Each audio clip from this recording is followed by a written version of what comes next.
Olá pessoal, tudo bem? Como é que estão todos? Espero que esteja tudo bem, tudo em ordem por aí.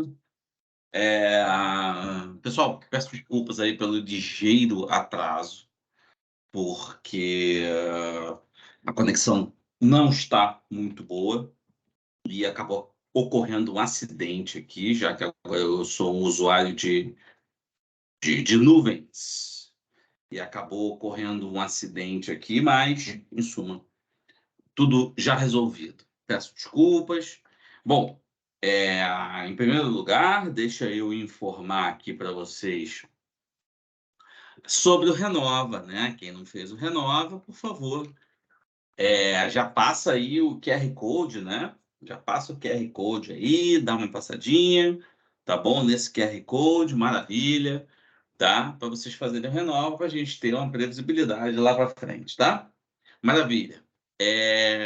Bom, vamos lá, pessoal. Nosso tema é um dos temas absolutamente sensíveis, né? Que foram julgados recentemente pelo Supremo Tribunal Federal. É um tema que já está dando o que falar, não é de hoje, é um tema que já há um tempo ele vem sendo debatido no âmbito da doutrina e da jurisprudência, tá? Então não é novidade que não é muita novidade que o tema ele é objeto de debate. No entanto, é, nós, com este julgamento proferido há 15 dias atrás, proferido pelo ministro Alexandre de Moraes, a gente teve novidades, tá? E novidades interessantes, pero não muito, tá? Interessante, mas a gente precisa fazer, invariavelmente, a gente precisa fazer a análise da decisão, tá? Isso é obrigatório, a gente tem que passar invariavelmente por essa análise, tá? Da decisão que foi proferida pelo ministro Alexandre de Moraes. Bom, eu entendi que a melhor forma de nós entendermos o tema é através de uma análise histórica sobre essa questão da competência ou incompetência da Justiça do Trabalho para relações de trabalho que não possuam vínculo de emprego, tá? Para relações de trabalho e efetivamente não possuam, né, a vinculação de emprego, tá? E aí é muito importante isso.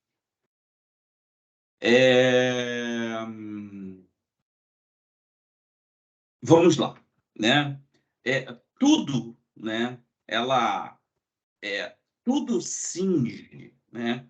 Toda essa questão, ela gira em torno do artigo 114 da Constituição Federal, especialmente do inciso 1 da Constituição, né?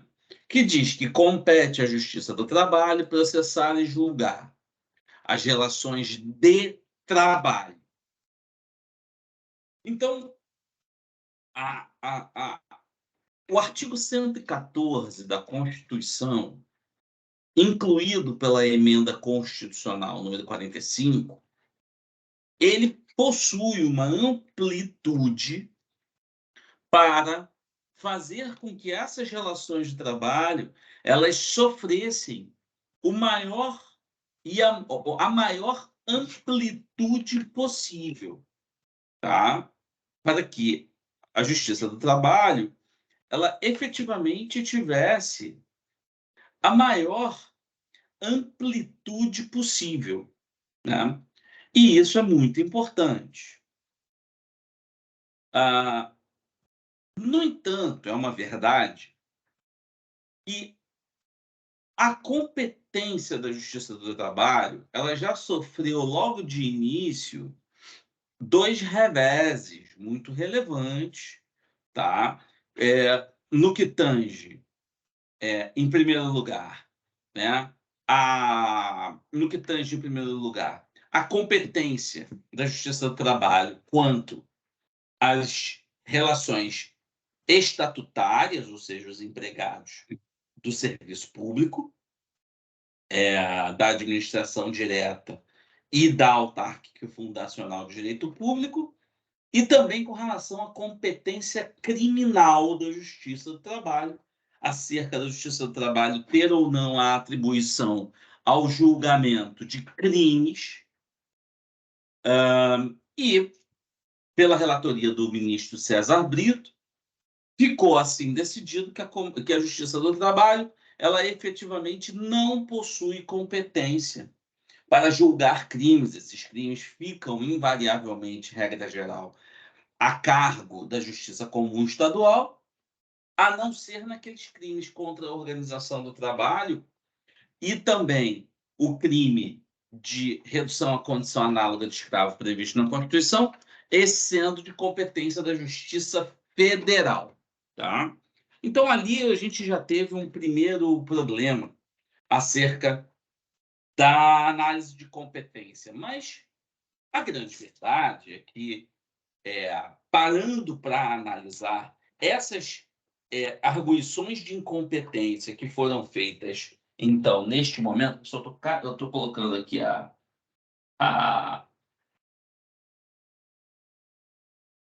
carga no computador, porque senão a bateria vai acabar.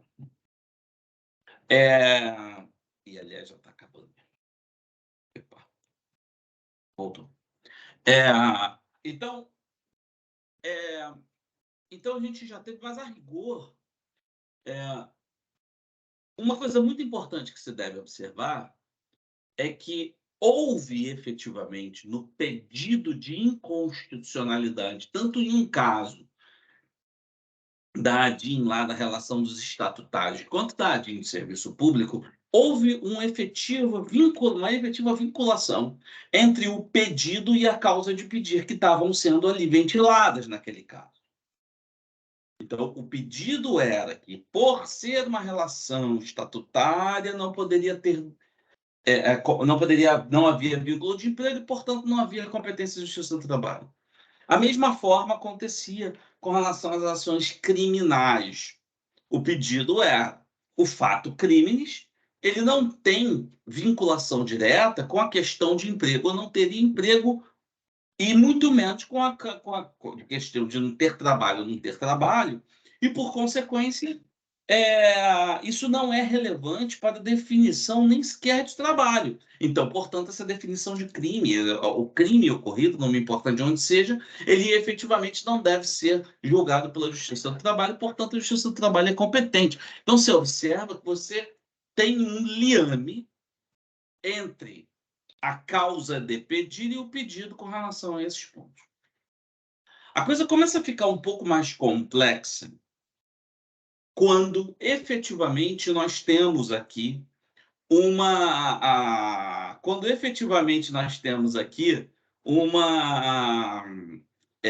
análise histórica, efetivamente, a partir dos pedidos de vínculo, quando surgem esses pedidos de vínculo a partir das relações, né, a partir das relações de trabalho autônomo.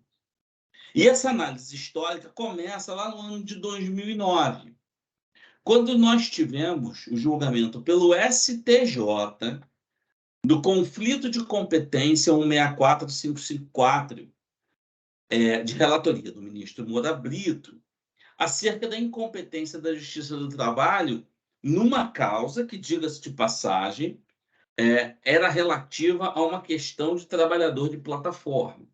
Né? No caso, foi um trabalhador que trabalhava para a Uber, né, como motorista. Só que, no entanto, tanto a causa de pedir quanto o pedido, eles não se referiam a vínculo de emprego. Era um pedido de indenização que foi feito pelo respectivo empregado. O empregado fez um pedido de indenização porque um dia ele acordou, ligou o telefone para trabalhar e simplesmente não tinha. A plataforma disse que ele estava desconectado e ele desconhecia a razão. Então, ele ajuiza uma ação na justiça, no juizado especial, e ao ajuizar esta ação no juizado especial, o juiz do juizado especial se entendeu incompetente, falou essa competência da Justiça do Trabalho. O juiz do trabalho, de Poços de Caldas, por sua vez, também se entendeu incompetente. Isso gera automaticamente um conflito que subiu para o STJ. O STJ entendeu, olha, a Justiça do Trabalho não é competente, até porque a ação nem sequer ventila sob pedido de vínculo de emprego. A ação é sob um pedido de indenização em razão do não acesso à plataforma. Então, é competência da Justiça Comum. E eu concordo com o ministro. Tá? Aqui eu não tenho nenhum tipo de vinculação relativa à questão da existência do trabalho ou da não existência do vínculo. Não existe. Simplesmente é uma indenização pelo não uso, pela impossibilidade de uso da plataforma. Ponto. Foi isso que foi feito.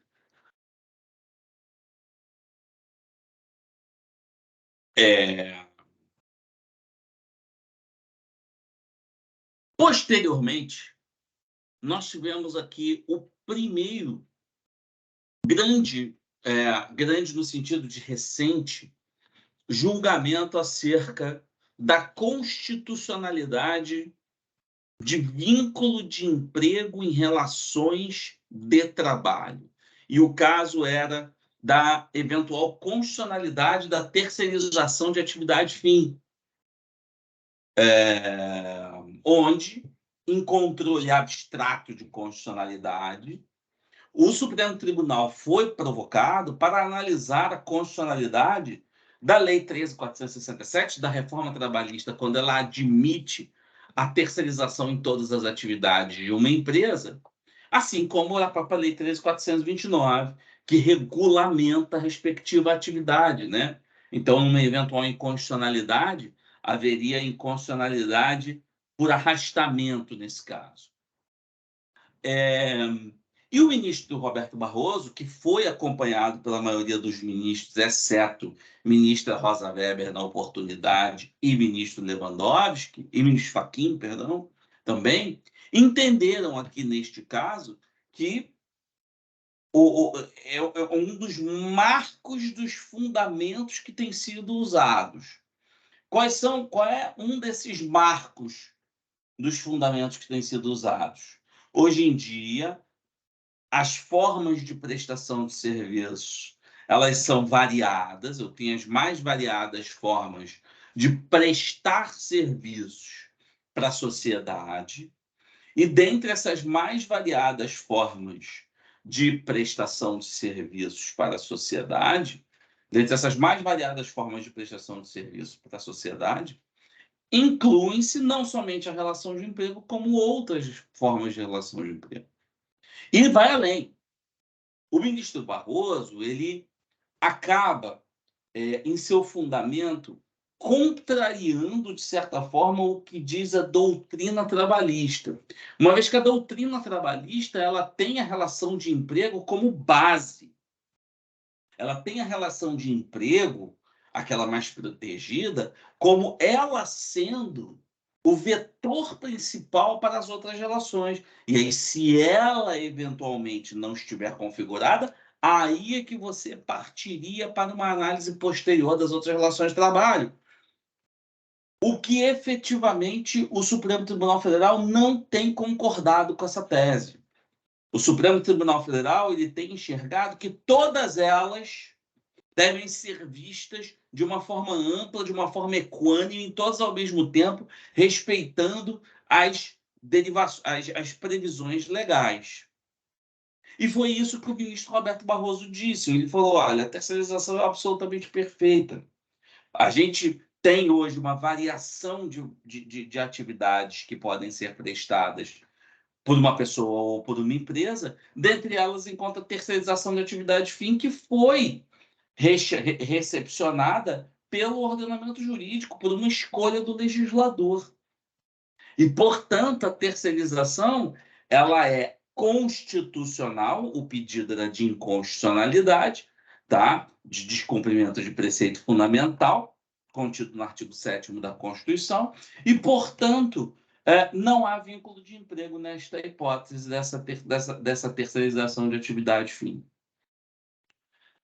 Esse voto foi acompanhado pelo voto, logo em seguida, do ministro Luiz Fux, no julgamento do tema de repercussão geral 725 do Supremo Tribunal Federal, oriundo a partir do recurso extraordinário 958-252, em que, efetivamente, mais uma vez, no julgamento com os mesmos fundamentos, se entendeu que a atividade de terceirização ela é uma delegação de serviços. Além disso, ela é uma das formas que se tem de você uma das formas que se tem de você poder efetivamente ter outras formas de prestação de atividade, né? de outras formas de você prestar serviços, e que a relação de emprego ela não seria uma relação monopolizante, ela seria apenas mais uma, e que, portanto, inexistia vínculo de emprego. Eu quero atentar para vocês, até o presente momento, que em todos esses julgamentos aqui, que nós estamos tratando da constitucionalidade da terceirização da atividade fim, em momento algum se tratou sobre a questão da competência.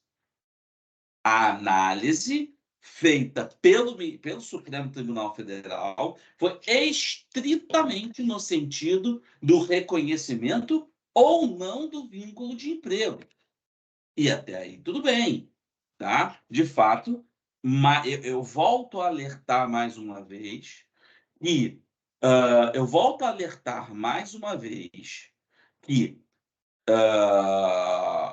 muito importante isso, que decisões do Supremo Tribunal Federal, por mais que nós não concordemos com a respectiva decisão, as decisões do Supremo Tribunal Federal devem ser necessariamente, obrigatoriamente respeitadas. Nós vamos debater essa questão no âmbito, tá? Nós vamos debater essa questão estritamente no âmbito da academia, tá? E aí, continuando com essa análise histórica acerca de reconhecimento ou não do vínculo de emprego, mais uma vez, uma ação em controle concentrado, ela cai na relatoria do ministro Luiz Roberto Barroso, meu professor, diga-se de passagem, que seria, obviamente, ficaria muito contente de eu estar falando isso, que as decisões do Supremo Tribunal Federal devem ser absolutamente respeitadas.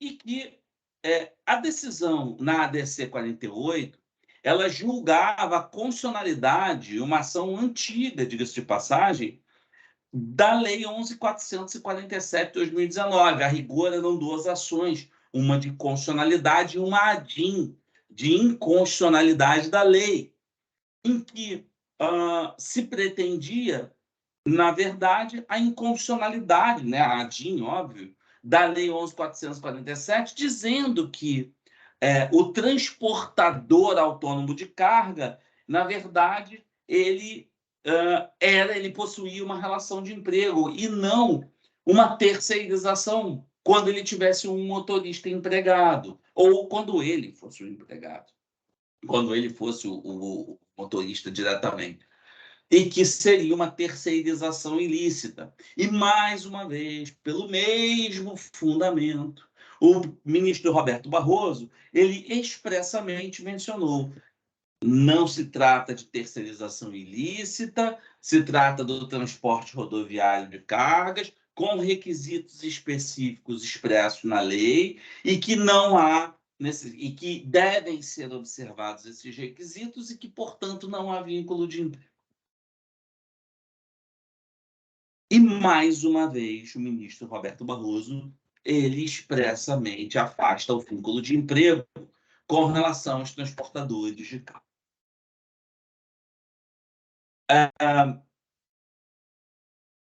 Em que pese, né, aqui a gente teve, em todos esses casos, a fundamentação é sempre da livre iniciativa. A livre iniciativa, ela deve sempre prevalecer, ela deve mostrar sua cara, essa forma que o país ele vai para frente, assim vai. Eu não vou fazer juízo de valor sobre isso neste minuto. E aí entramos em 2023. Nós tivemos aí, depois de 2020, todo um período de pandêmico, né? E, portanto, nós ficamos sem decisões relevantes sobre o tema até março de 2001. Em março de 2001, nós tivemos a reclamação 46336, que também entende sobre a constitucionalidade, nesse caso, da lei de franquias. Tá? Então, nós tivemos uma decisão lá em março de 2001, já um ano depois. Então, aí, o período pandêmico foi um período que, óbvio, nós tivemos uma restrição de circulação que, obviamente, prejudicou, por óbvio, as decisões judiciais, até que finalmente começaram a novamente ser julgadas. E aí, duas em seguida, foram duas ações, duas reclamações. Para quem não sabe o que é uma reclamação constitucional, ela é um mecanismo, né, de um dos remédios jurídicos existentes acerca da manutenção das decisões ou da manutenção da competência do Supremo Tribunal Federal acerca de certas matérias, para você manter a integridade da legislação. E, desta forma, a lei de franquias, que foi uma lei que foi aprovada no ano de 2019, ela foi reconhecida como constitucional nos dois casos dessas reclamações, já em 2023. Tá? Já em 2023, houve a constitucionalidade do reconhecimento nessas hipóteses. Mais uma vez, eu alerto a vocês. Todas as discussões que trataram até agora, elas se limitaram à análise do direito material. Todas as discussões até agora, elas se limitaram à análise do direito material. Não houve análise, por enquanto, da questão processual da competência. Até que, finalmente, entramos em maio de 2000. Entramos em maio de 2023. E aí nós temos um importante paradigma, que foi o julgamento dos últimos 15 dias atrás. Nesse julgamento dos últimos 15 dias, né, 15 dias atrás, nós temos a constitucionalidade reconhecida do trabalhador de plataforma, tá? Plataformas digitais. Aqui cumpre a gente falar uma coisa. O Tribunal Superior do Trabalho, ele já tinha enfrentado esta questão do vínculo de emprego ou não dos respectivos motoristas, né, dos respectivos motoristas de aplicativos de transporte ou de aplicativos de tecnologia, como elas se autodenominam, e efetivamente o TST, o Tribunal Superior do Trabalho, ele acabou ficando empatado nas suas decisões, porque duas turmas a terceira turma, num voto do ministro Maurício Godinho Delgado, e a oitava turma, num voto do ministro Alexandre Agra Belmonte, entenderam haver vínculo de emprego com relação à respectiva plataforma, entendendo que não se tratava de empresa de tecnologia, e sim, na verdade, de uma empresa de prestação de serviço de transporte que possui motoristas, mas que, no entanto, está fraudando aquela relação e, portanto, a relação é de emprego, sob o ponto de vista da subordinação existente. Tá? E aí alguns, né, houve uma pequena variação, né, enquanto o ministro Maurício Godinho Delgado entende que a subordinação ela pode ser vista sob o ponto de vista da subordinação estrutural jurídica, já o ministro Agra Belmonte ele foi sob o aspecto da subordinação analógica, da subordinação algorítmica, né? O ministro Maurício ele fala do algoritmo dentro do julgamento dele, mas ele não reconhece a questão da subordinação algorítmica dentro do respectivo julgamento. E, portanto, ele entendeu que havia vínculo de emprego na espécie.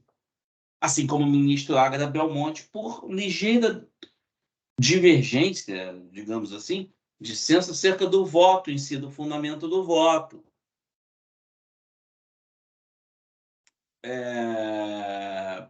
Por sua vez, os ministros da quarta vara, né, de um lado o ministro Breno Medeiros, do outro lado o ministro Douglas, ambos entenderam que, na verdade, trata-se, na verdade, de uma empresa de tecnologia, que não há vínculo de emprego, etc., e que, ainda que fosse uma empresa de motoristas, essa empresa ela poderia efetivamente fazer a terceirização dos serviços, e isso seria ou aproveitar o trabalho autônomo, e que não haveria subordinação naquela espécie.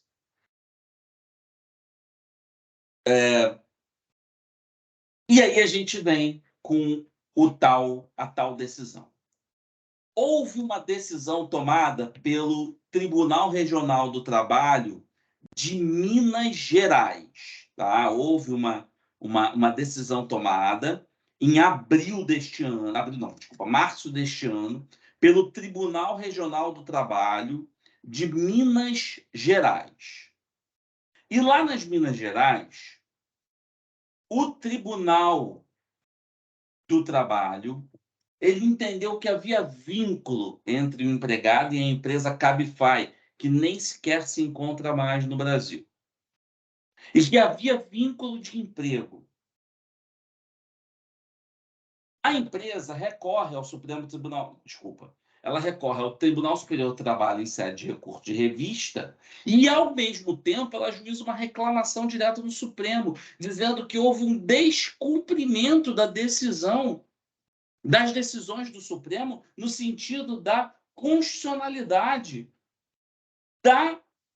do transporte da Lei 11.447. E eis que, ao julgar liminarmente o tema, o ministro Alexandre de Moraes, ele disse, de fato, já havia decisão tomada acerca do transporte rodoviário e não sobre a questão da plataformização. Repara que o fundamento do julgamento é distinto. Portanto, a causa de pedido é distinta. Mas ele trouxe de forma analógica a análise acerca do julgamento. E ele falou, olha, em primeiro lugar, tá? Em primeiro lugar, tá? Esse tema já foi decidido.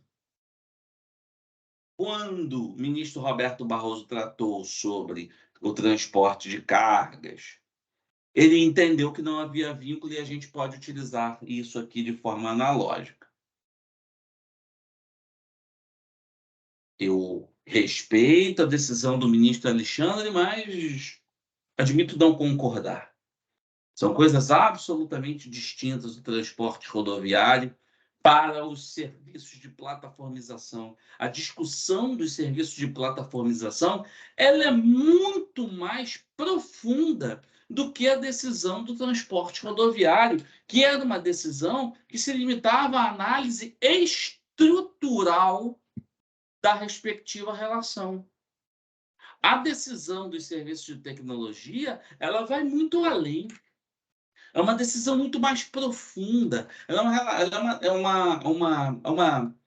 uma análise que invariavelmente passa por revolução industrial, por formas de prestação de serviço, trata de uma nova forma que a sociedade está vivenciando hoje em dia. E, portanto, a meu ver, data máxima vênia não se haveria de falar nessa aproximação. Só por isso, eu já vejo um problema em não se reconhecer o vínculo desta forma. Só por este motivo, tá? Eu enxergo um problema. Só que o ministro Alexandre de Moraes ele foi além. Eu gostaria de lembrar que este voto foi tomado em decisão antecipatória, em decisão liminar. Mais uma vez, o ministro Alexandre de Moraes, além de entender que a atividade em si, de forma analógica à Lei 11.447, ela era constitucional, ele declarou a incompetência da Justiça do Trabalho na decisão liminar.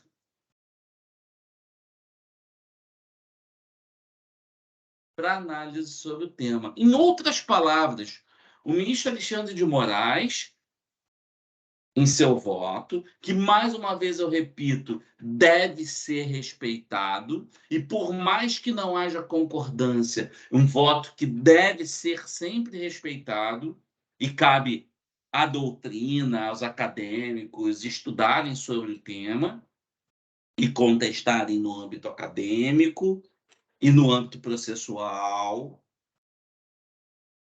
O ministro Alexandre de Moraes, a meu ver, ele invadiu matéria que não estava sob sua reserva. Não lhe cabia, naquela hipótese, tratar sobre incompetência. Até porque não se falou em incompetência na causa de pedir. Então, ele avançou sobre essa questão de uma matéria de direito que ele não poderia avançar.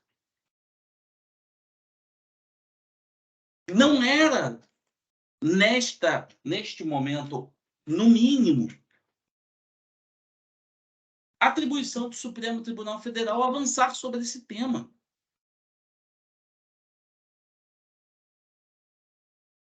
Então, não cabia, a meu ver, data máxima vênia, ao ministro Alexandre de Moraes nem sequer declarar a inexistência do vínculo via liminar. Talvez, neste caso, como se tratava de uma questão inédita no âmbito do Supremo, chamar o pleno, o Tribunal Pleno, para debater sobre o caso, e muito menos tratar sobre a incompetência da Justiça do Trabalho, e dizer que a Justiça do Trabalho não é competente para julgar as ações relativas à plataformização. Então, a meu ver, esse julgamento ele possui máculas processuais, ele possui máculas de fundamentos de ordem constitucional processual, e que os meios cabíveis merecem invariavelmente ser analisados. Eu entendo, e na última semana eu estive debatendo isso com uns amigos, né, que são da Procuradoria-Geral da República, né, com o Ministério Público do Trabalho, e também com os ministros do TST, que são meus professores. E nós debatemos sobre o tema, sobre os meios pelos quais se poderia questionar essa decisão e de que maneira que isso pode ser abordado. Acho que o primeiro passo seria, obviamente, levar isso para o pleno. Né? Acho que a primeira possibilidade, e que a viabilidade jurídica que está sendo analisada é levada invariavelmente isso para o pleno, porque isso precisa de um maior aprofundamento do debate, inclusive porque o ministro Dias Nunes Marques, por exemplo, ele proferiu um julgamento onde ele deu a entender que a relação de emprego ela é, sim, a relação de vetor, a relação a ser analisada. Então, essa é uma decisão que tem que ser analisada. Eu gostaria de, hoje, eu gostaria de levar a vocês o conhecimento, foi publicado um artigo da professora da UNB, professora Ana Frazão, onde a professora Ana Frazão ela não entra de forma profunda na análise do recurso, porque ela já tem outros artigos publicados e ela resolve ser um pouco mais abrangente e cautelosa nessa hipótese. E a professora Ana Frazão, ela simplesmente alerta num artigo excelente publicado hoje, diga-se de passagem, no, no, no, na revista J. Me diz a professora Ana Frazão, em primeiro lugar, o Supremo Tribunal ele está assumindo riscos que ele não deveria. Quando ele traz a ideia, quando ele assume que essas terceirizações elas são atividades autônomas, ele está partindo da ideia de que essas terceirizações são todas lícitas, presumindo que essas terceirizações são lícitas, sem analisar aquele princípio da primazia da realidade, que é muito mais que princípio, é um postulado de direito do trabalho. E ela alerta para um segundo ponto, que é um princípio importantíssimo, que é relativo à livre iniciativa, que é um princípio chamado poder-responsabilidade. Você só pode assumir funções, poderes, que você tenha responsabilidade para arcar. E será que nessas terceirizações, essas terceirizadas estão, de fato, conseguindo arcar, ter essa responsabilidade? Eu tenho as minhas dúvidas sobre isso. E eu concordo com a professora Ana Frazão. Eu acho que os votos do ministro, os votos que têm autorizado esta constitucionalidade, especialmente das terceirizações de atividade fim, elas não estão observando esta ponderação entre poder e responsabilidade. Quando você deveria ter calções de segurança. E talvez essa calção de segurança deve ser relação de emprego. Recomendo, então, a leitura do artigo da professora Ana Frazão, publicado hoje. E eu gostaria de dar uma notícia triste. Acabou de ser publicado mais um acórdão, agora, neste momento.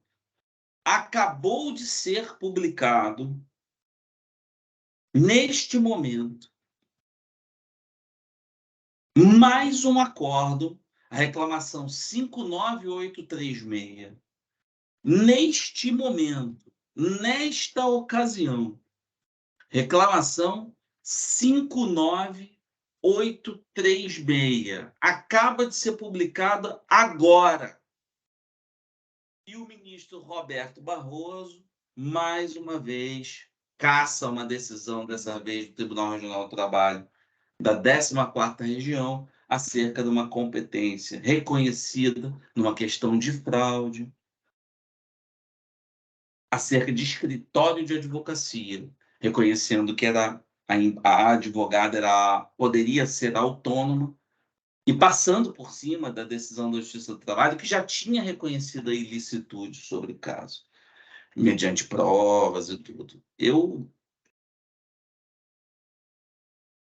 particularmente, tenho minhas restrições a esta decisão, tá? entendo que o Supremo Tribunal Federal está invadindo, infelizmente, uma área que deveria sofrer o maior debate. Ok, pesados. Espero que todos tenham gostado da análise. É um tema que está aí em voga. Para os defensores da justiça do trabalho, como eu, né, dos direitos sociais, do maior equilíbrio de relações, obviamente que essas decisões não têm sido favoráveis. E, infelizmente, nós temos que nos deparar com isso, tá bom?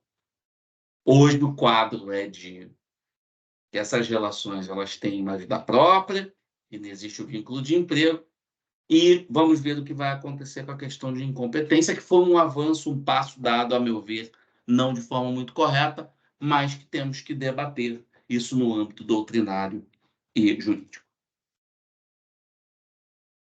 Pesados, eu queria agradecer a vocês. A Monique, que eu gostaria de levantar o braço. Pode falar, Monique. Olá, professor, boa tarde, tudo bom? Tudo bem. Deixa eu mostrar meu rostinho para você saber quem sou eu. Peraí, pronto. Deixa eu te perguntar. Obrigada pela explicação, ficou bem claro. Eu só fiquei com uma dúvida com relação a essa decisão, né, que eles tomaram, o Supremo, de falar da incompetência da Justiça do Trabalho nas relações sem vínculo de emprego, que eu estou com você aí no seu pensamento, mas isso significa que, a partir de agora, a Justiça do Trabalho vai ter que declinar quando o pedido ali e a questão ali for relacionada a um trabalho autônomo, é isso? Ponto? A decisão, excelente pergunta, Monique, porque essa decisão ela foi tomada em sede de reclamação. Então... As reclamações, elas não tem têm repercussão eficácia nenhuma. erga omnes. Perfeito. Então tá, porque elas senão não eu não têm... sei nem o que eu ia falar a partir de agora. Porque Aliás, seria mais absurdo ainda. isso.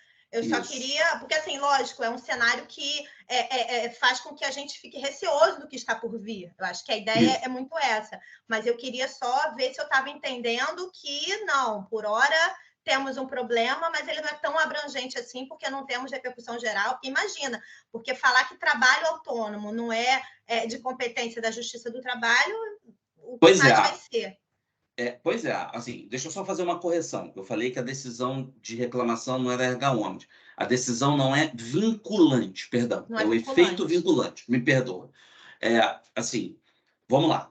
Acho que você alcançou muito bem os pontos. Primeiro ponto, muito bem alcançado, né? Com relação à constitucionalidade, a questão do trabalho autônomo e a falta de parâmetro legal que se tomou para chegar à decisão. Sim, porque pelo que você disse, não estava nem em questão. Isso, exatamente. Você não tem... A questão é plataforma. A fundamentação do ministro na reclamação foi: deve-se valorizar o trabalho autônomo, é uma das formas, e uso com analogia a lei do transportador, que é outra coisa. E que não se tem essa analogia específica sobre esse caso, simplesmente. Você não pode buscar um fundamento de onde efetivamente não existe. Até porque na 11.447 se discute terceirização. Nos casos em que se envolve plataformas de tecnologia de trabalho, não se fala em terceirização. Se fala em vínculo direto de emprego entre a empresa de tecnologia e o empregado, o motorista. É isso que se fala. Você conseguiu entender o motivo pelo qual ele fez essa analogia? Porque eu não estou conseguindo alcançar. Não, eu passo para você o acórdão. Me manda um e-mail que eu te passo o acórdão. Aliás, eu passo... porque eu acho que ele não vai passar por aqui, pelo chat. Ele não vai passar por aqui. Me parece que não tem nem similaridade. Eu estou tendo dificuldade de entender. Ele entende que tem. No fundamento do recurso, ele diz que tem. Lá no fundamento da ação declaratória 48, o ministro Barroso ele faz a seguinte análise: olha, como é que é o transporte de carga? O transporte de carga, que é a terceirização, que ele diz que é constitucional, ele possui 3 pessoas. Ele possui a empresa de transporte, o transportador de carga autônomo e o motorista. Então, qual é a diferença que ele faz entre o transportador autônomo e o motorista? Ele diz, olha, o transportador autônomo, primeiro, ele é o dono do negócio. Então, ele assume efetivamente o risco da atividade. Ponto número 1. Ele recebe uma contraprestação pelo trabalho que não é salário. Ele pode receber ou pode não receber. E ele tem o transporte próprio. Enquanto o motorista, não. O motorista, ele trabalha com o caminhão do transportador. O motorista, ele não assume o risco do negócio por causa da subordinação. E o motorista possui salário. Foi aí que ele buscou a analogia. Ele disse, olha, o motorista lá do aplicativo, ele é dono do carro, ele corre o risco do negócio e ele tem uma contraprestação. Só que a relação é diferente, aqui não é terceirização, lá é. Então, você tomar esses 3 pontos como pontos de contato é absolutamente equivocado, ao meu ponto de vista. Você não tem nenhuma busca onde você possa efetivamente trazer, ainda que de forma analógica, a 11.447 para trazer para cá, para trabalhar um trabalhador autônomo. Ao meu ver, eu acho que o Supremo Tribunal Federal está buscando fundamento para justificar para justificar a existência dessa relação das plataformas de tecnologia. Ele está tentando dizer o que é. E, a meu ver, disse mal e disse errado. No mínimo, foi o que você disse, né? Tinha que ser discutido. A gente está diante de um assunto novo, de um assunto que ainda não foi debatido e que está aí numa crescente absurda. Então, assim, não estou nem entrando no mérito de se tem ou se não tem vínculo, porque, no geral, existem os motoristas, eles trabalham em vários aplicativos, enfim, existem várias questões que precisam ser analisadas, mas realmente fazer analogia a uma lei antiga, cujo o escopo era completamente particular, realmente fica complicado. Mas está entendido, professor? Eu concordo inteiramente com você. Eu concordo inteiramente com você. E aí ele usa também outros parâmetros, ele usa todas essas decisões que eu coloquei para fazer o parâmetro, para dizer, olha o que eu falei na terceirização. Lá é uma atividade que também é uma outra atividade que o mundo moderno também admite. Falando da terceirização, eu também concordo com você no sentido de que não pode tomar por base o fato de ter existido essas declarações de constitucionalidade da terceirização e simplesmente fechar os olhos para o fato de que muitas delas quase sempre são irregulares. Então, eu acho muito complicado esse precedente, entendeu? Que também eu acho que não foi estipulado alguns parâmetros necessários com relação à licitude da terceirização. Porque muitas das vezes são lícitas, sim. Acho importante, acho que tem que ser, sim, constitucional, desde que não pode ser simplesmente constitucional e acabou. Porque a terceirização, ela macula muitas vezes uma relação de... Ela esconde, né? Não é macula. Ela esconde muitas vezes uma relação de emprego. E aí fica por isso mesmo. Eu vou além, Monique. Eu vou além. A gente está vendo, hoje no Brasil, uma feição de terceirização muito pior do que a feição que se tinha no passado. E eu não sei se você teve aula de trabalho 1 comigo, eu lembro que você teve trabalho 2, mas eu não lembro se você teve trabalho 1 comigo. Porque aqui eu pintava no trabalho 1. Quando a gente tinha trabalho 1, A feição que eu mostrava para vocês é a seguinte: prestem atenção, porque existem duas formas de terceirização no Brasil. Uma terceirização precarizante, aquela em que não se tem uma preocupação com o serviço. Porque é uma característica no Brasil deixar o consumidor para lá, se você não tem ninguém ali em cima. Então, uma característica do Brasil é deixar o consumidor para lá. Por exemplo, empresa de telefonia. Você fica 2 horas no telefone e ninguém te atende, você vai na loja, ninguém resolve o teu problema, toda hora o teu telefone dá defeito, se der defeito ninguém está aí nada para você, porque você não tem um órgão que realmente... A Anatel, ela não regula bem essa situação. Então, a tendência é sempre precarizar a atividade. Se você tinha um engenheiro da empresa que recebia R$5.000, eu agora tenho uma terceirizada que tem um engenheiro e esse engenheiro vai receber 1. Eu vou precarizando. Você chama a empresa de telefonia na sua casa, não é a empresa de telefonia, é a terceirizada, terceirizada, terceirizada, e assim vai. Vamos mudar o foco. Vai para a área de petróleo.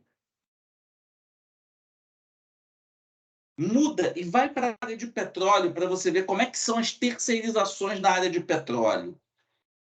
Se você tem um engenheiro da Petrobras, por exemplo, que recebe R$15.000, se você tem uma empresa de perfuração, esse mesmo engenheiro, porque é uma atividade regulada, é uma atividade importante, o Estado está ali em cima, a Petrobras rompe um contrato milionário, esse mesmo engenheiro ganha 3 vezes mais de uma empresa terceirizada. Ele ganha 50.000, 40.000. E assim vai, à medida que você vai especializando a atividade, você tem um cara que só é especializado em broca, só na perfuração. Esse ganha R$200.000.